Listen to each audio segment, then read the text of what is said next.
Day 30, folks, of protests in Elizabeth City over the police assassination of Andrew Brown took place yesterday. That's right, folks, 30 days, and today will be 31 days, which will be the 1 month anniversary of Andrew Brown being assassinated. And so day 30 was a little bit of, a downtrend in terms of numbers and radical protesting, but that's not always a bad thing. You can't go out there and run from police every single day, because if you do it every single day, you'll be less likely to escape every single day because, you'll get tired and that kind of stuff. So I think it's good to have, moments of following the rules and then, moments of breaking the rules. I think it's good to intersperse them. That's my, personal opinion. And there's a dog here, so just, bear with me. There's just, a dog existing just right in the same space as I am. And so, yeah, so I'm just letting you know, a lot of people were dissatisfied with the parade today, or yesterday. I feel it, but it's, also, again, you can't, do everything every day, because the element of surprise actually does go a long way. When cops don't know that we're going to take the bridge or some other sort of protest action, it makes it so that we have more time. It makes it so that we are safer.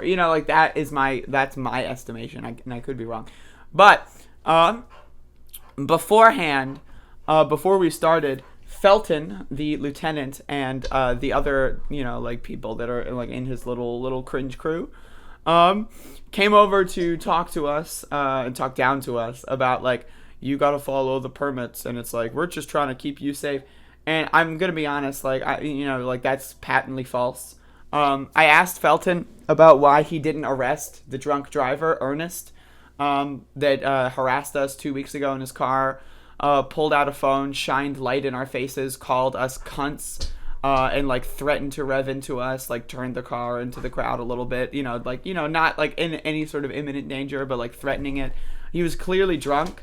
I was right in front of him, his window was down, I could smell the alcohol on his motherfucking breath. And so we asked Felton about that. Why didn't you do anything? Felton was like, nothing he did was illegal. And I said, what about being drunk while driving? And then Felton was like, sorry, that's, I didn't smell any alcohol. And it's but we all did. And we're we all were there. We did.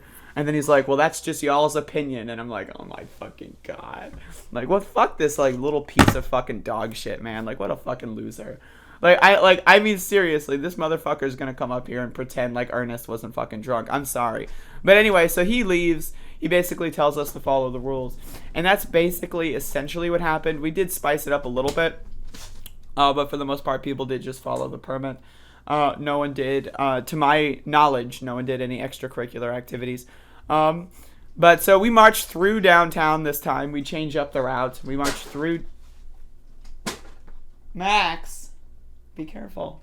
This fucking dog has a ball on my bed. Anyway. So we're going.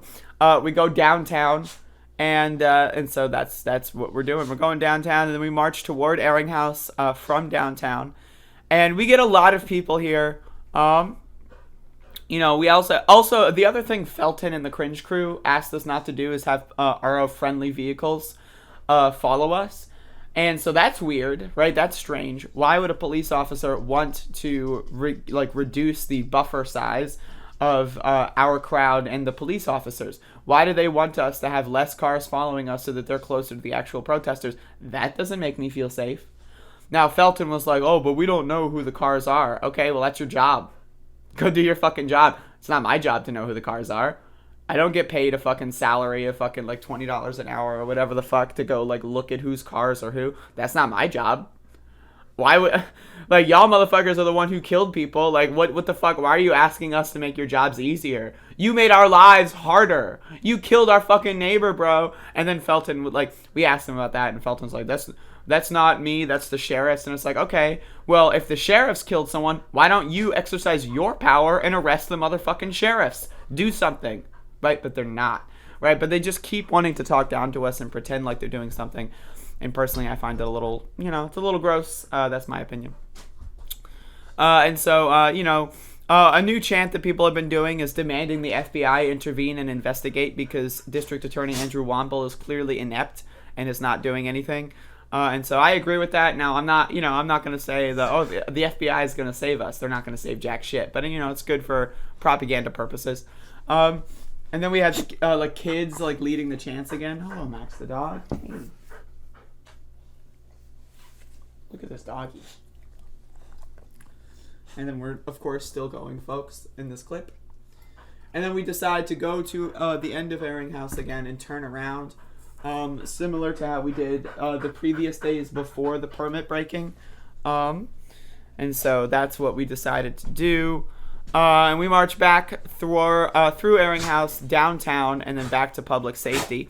And then people discussed their thoughts, feelings, and emotions on the day of the protests. So that's basically what happened. Nothing, similar to last night. Or the night before, I should say. Thankfully, but also, like, again, there are people that do want that more radical kind of protesting. I will not, give my opinion on the subject matter because my opinion's irrelevant. But I think that, right? Did you see what I did there? Anyway, but, the thing here is that, like, we have a movement that has lasted a single month. A month, right? The movement has lasted a month, right? So, like, if we're going to be doing something every single day, like, my estimation is that we don't need to make every single day, like, better than the previous, because that's going to put us down a path of unreasonable expectations. I think it's good to do a demo every single day.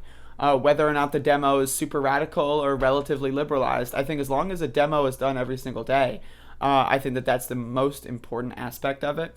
And again, we do have a lot of elderly people and a lot of children that march with us, right? So we need to be conscious of that. And so it's like, if you're going to go out there and start picking fights with cops while you have 7 kids right next to you, like, that's not something that should happen, right? And so, like, we are working with that. We are planning. We are organizing other alternative methods of protesting. But again, the most, like, useful thing is to just do a protest demonstration every single day, regardless of how radical it is. Because the more radical ideas we have, the more, like, different ideas. They don't even need to be radical, just, like, different ideas to switch things up, to protest in different ways. We can implement them at any time, right? We can implement them whenever we want, however we want, right? And so it's like, does it matter if it's on day 30? What's so special about day 30, right? It doesn't matter if it's, like, day 40. What's, so, like, that's my thing. I think the most important aspect of community organizing is getting to know your neighbor. Because the more you're out there every single day, like, there's people I had no idea existed, and now I hang out with them. There's people I had no idea existed, and now we have, like, conversations for, like, every single day of my life at this point, right? And so it's weird, it's strange, but, like, in a good way. And that's kind of exactly what the world doesn't want. The governments, right, the people in power do not want you to know your neighbor. They do, like, that's why we live, like, we have the internet, right? But yet our society is the most atomized it's ever been in human history, right? Our government is designed, our society is designed to have you be afraid of your neighbor, to have you scared of the people that live next to you. And that's not how we should live. It's the exact opposite of how we should live. And the most important part of the protests is making sure that everyone likes each other, everyone's on the same page, right? Everyone, like, can agree, right? And everyone, at the most important aspect, knows each other. Because when you know someone and someone gets arrested, then again, you're going to be a lot more personally and, like, involved in wanting to see them unarrested or, like, released or whatever, right? And so, like, that's the whole point. It's like, it really builds that community solidarity. And so that's why I just, like, want to stress that, like, there are people that think that every day should be something interesting and super radical. And, like, would that be awesome? Absolutely. But also, we don't want to burn ourselves out by having higher expectations on a day-to-day basis. And so, like, that's my overall view. And so, yeah, there's a dog, like, right by. Like, look at this goddamn dog. You see that fucker? That's day 30. Today is going to be day 31, so it's the 1 month anniversary. So something's going to happen today that will be interesting, and I'll be sure to let you know. And I'll keep you posted. But again, I'm local news, bitches. What are you going to do? I'm reporting more local news than any newspaper in the entire state. I mean, I'm just throwing that out there. For free, no less. For free. I'm doing this for free. So I'm just saying, if anyone wants to give me money, I'm doing it for free. I'm not getting paid. So I'm just throwing that out there. Anyway, Yeah, that's day 30. I think it was a relatively good day. Could have been better, but it was relatively good. What's up with the FBI? The FBI, to my understanding, is just doing nothing. I mean, like, they're there, I guess, but like they're not doing anything. And so like what they should do is take the case, right? That's my thing. It's like I don't trust the FBI, right? But I also don't trust the district attorney, right? So it's like, okay, would I rather the world see that the FBI is corrupt? Absolutely, right? And so the two options there would be FBI being corrupt versus FBI doing something good. And both of those things, I think, are good, right? If we can showcase that the FBI is corrupt, boom, that's gonna radicalize a lot more people. Just like how showing that the DA was corrupt radicalized a lot more people, right? So, and then it also has the more national implications. But again, if the FBI would get involved and then actually do their jobs and actually press charges against the 7 officers who tried to kill, or tried to and then also did kill Andrew Brown, right? If that's the case and they actually do their jobs and they all get convicted, boom, I'm fine with that. And you know what? I'll still hate the FBI, right? That's not going to make me like love the FBI all of a sudden, right? So like I'm down with that. And so I think I think the calls for FBI investigation are good. I think because at the end of the day, I mean,